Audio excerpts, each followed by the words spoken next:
सिया रानी का अचल सुहागर है, सिया रानी का अचल सुहागर है, राजा राम के सद पद ताजे रहे, सिया रानी का अचल सुहागर है, राजा राम के सद पद ताजे रहे, सिया रानी का अचल सुहागर है, राजा राम के सद पद ताजे रहे, सिया रानी का अचल सुहागर है, राजा राम के सद पद ताजे रहे, हे सुहाग रहे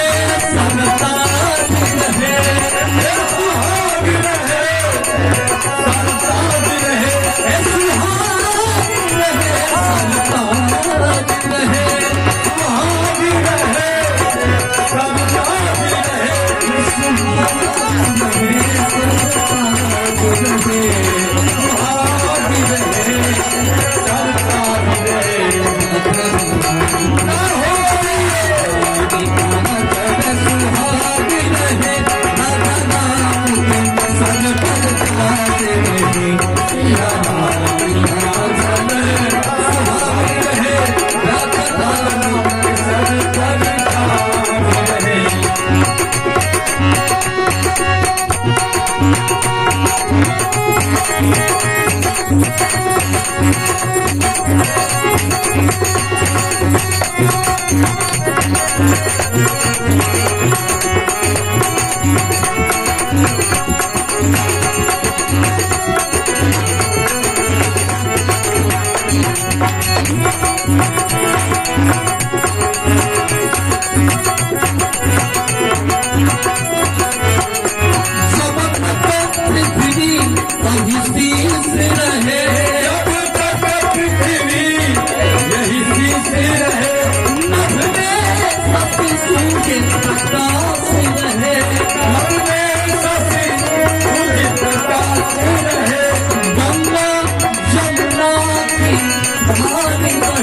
संताज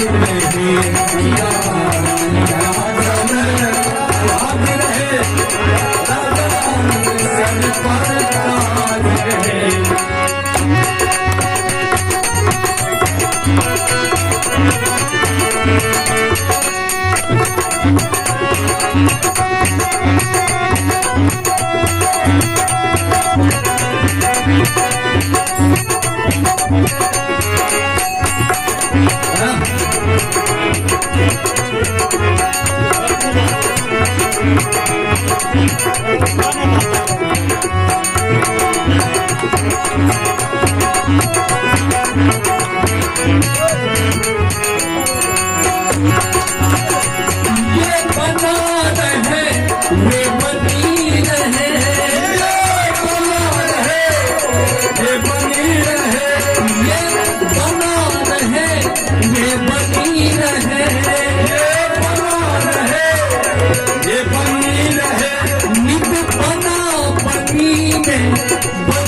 पल पल आज रहे सिया राम का चरण सुहाग रहे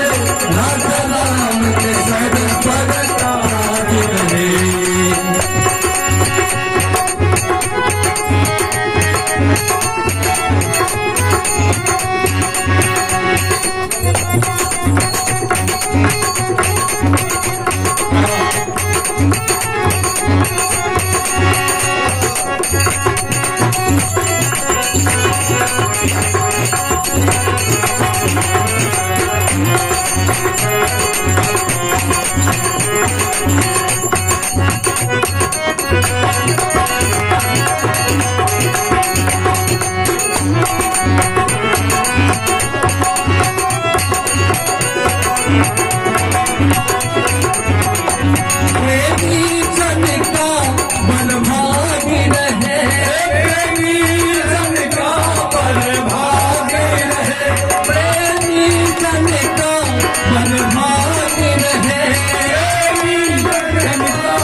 बानक बना रहे नित नित यह बानक बना रहे नित नित यह बानक बना रहे नित नित यह बानक बना रहे सिया राम चरण सुहाग रहे राधा राम के मन सद सिया राम चरण सुहाग रहे